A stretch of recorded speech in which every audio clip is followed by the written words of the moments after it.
नमस्कार, आप देख रहे हैं टीएसटी इंडिया। मैं हूं आपके साथ लकी कुमारी। लोकसभा चुनाव में मिली हार को अब तक भूल नहीं पाए हैं उपेंद्र कुशवाहा। काराकाट सीट को लेकर फिर दिया है बयान। बक्सर जिले के धनसोई बाजार के हरिनारायण साहब और भुवनेश्वर जनता महाविद्यालय के प्रांगण में रविवार को राष्ट्रीय लोक मोर्चा के सदस्यता महापर्व का आयोजन किया गया। इसे बिहार यात्रा पर निकले राष्ट्रीय लोक मोर्चा के और राष्ट्रीय अध्यक्ष उपेंद्र कुशवाहा ने कार्यकर्ता को संबोधित करते हुए कहा है कि वे कुछ आग्रह करने आए हैं। उन्होंने कहा है कि कुछ लोगों की साजिश के कारण लोकसभा चुनाव में भी काराकाट सीट से परिणाम आशा के अनुरूप नहीं आए हैं, इसलिए साजिश करने वाले फिर भी उन्हें सांसद बनने से नहीं रोक सके हैं। उन्होंने कहा है कि कुछ लोग आरोप लगाते हैं कि उपेंद्र कुशवाहा बार बार रास्ता बदल लेते हैं। मैंने रास्ता बदला है लेकिन मंजिल नहीं। और इसी दौरान उपस्थित जीविका दीदियों ने भी अपनी समस्याओं से मांग पत्र उन्हें सौंपा है। सांसद को चांदी का मुकुट और अंगवस्त्र से सम्मानित किया गया है। इस मौके पर दयानंद मौर्य, किशोर कुशवाहा, सत्येंद्र कुशवाहा, हिटलर कुशवाहा, जग बहादुर सिंह, स्मृति कुमुद, विनय कुशवाहा, अनंत कुमार गुप्ता, दीनानाथ ठाकुर, जितेंद्र नाथ पटेल आदि मौजूद रहे। राज्यसभा सांसद को चांदी का मुकुट पहनाते राष्ट्रीय लोक मोर्चा के कार्यकर्ता और एनडीए की सरकार बनाने वाले को चल रही बिहार यात्रा राष्ट्रीय लोक मोर्चा के राष्ट्रीय अध्यक्ष और सह राज्यसभा सदस्य उपेंद्र कुशवाहा ने कहा है कि बिहार में फिर से एनडीए की सरकार बनेगी और विधानसभा चुनाव को लेकर बिहार यात्रा में प्रधानमंत्री नरेंद्र मोदी के देश को विकसित बनाने के संकल्प को सहयोग करने की बात लोगों से मुलाकात कर की जा रही है। इसीलिए उन्होंने कहा है कि जब देश विकसित होगा तो बिहार राज्य भी प्रगति पर होगा। और रविवार को जिला अतिथि गृह में प्रेस वार्ता के दौरान उन्होंने कहा है कि राज्य के मुखिया नीतीश कुमार अच्छा कार्य कर रहे हैं, इसलिए उन्हें जन समर्थन प्राप्त हो रहा है। और पहले बिहार के व्यवसाय के लिए बिहार से बाहर जाते थे और अब नीतीश कुमार के शासन में वे बिहार आकर राज्य के विकास में भी सहयोग कर रहे हैं।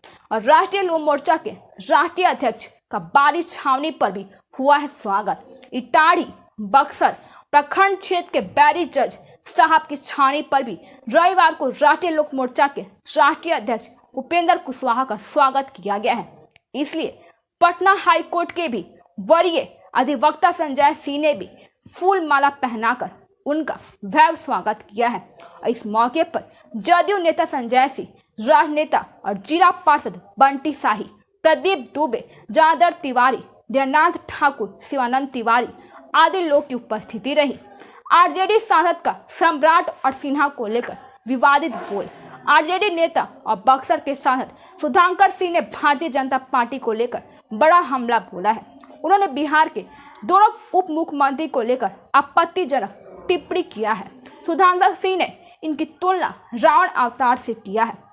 उन्होंने सीएम नीतीश कुमार के दशहरा प्रकरण को याद करते हुए दोनों उप मुख्यमंत्री के इशारों में रावण करार दिया है। और सुधाकर सिंह ने कहा है कि सीएम नीतीश कुमार ने रावण वध के दिन धनुष तीर क्यों फेंक दिया, क्योंकि वो जानते थे कि असली रावण उनके दोनों तरफ खड़े हैं। इसलिए सुधाकर सिंह यह नहीं रुके। उन्होंने कहा है कि नीतीश कुमार समझ चुके हैं कि रावण के नकली पुतले को मारने से काम नहीं चलेगा और उनके अगल बगल जो बीजेपी के रावण खड़े हैं पहले उनको मारना होगा। इसके अलावा सुधाकर सिंह ने भी उपचुनाव में महागठबंधन की जीत का दावा करते हुए भी और एनडीए के लोगों को बरसाती मेढक बताया और कहा है ये लोग अपने फायदा के लिए रामगढ़ आए हैं और हमारे लिए तो किसान के घर में भी खाना नाश्ता होता है। रामगढ़ समाजवादियों का गढ़ है और इसलिए किसानों का गढ़ है। जो लोग चुनौती पेश कर रहे हैं उन्हें फिर हार का सामना करना पड़ेगा और वे फिर चुनाव हारेंगे। उन्होंने कहा है कि चुनाव एकदम साफ है और अपार बहुमत से आरजेडी की भी यहाँ जीत होगी। उनकी तमाम बातें और व्याख्यान से इस इलाके में निरर्थक है। गौरतलब हो कि उपचुनाव में रामगढ़ से आरजेडी ने सुधाकर सिंह के भाई और जगदानंद सिंह के बेटे अजीत कुमार सिंह को भी उम्मीदवार बनाया है और उनकी जीत का दावा रामगढ़ में किया जा रहा है। सुधाकर सिंह का मानना है कि जन स्वराज के दावे भी यहाँ फेल होंगे और आरजेडी भारी बहुमत से जीतेगी। दरअसल रामगढ़ आरजेडी की भी मजबूत पकड़ वाली सीट भी मानी जाती है। धन्यवाद। आगे की जानकारी के लिए देखते रहिए ट्विस्ट इंडिया।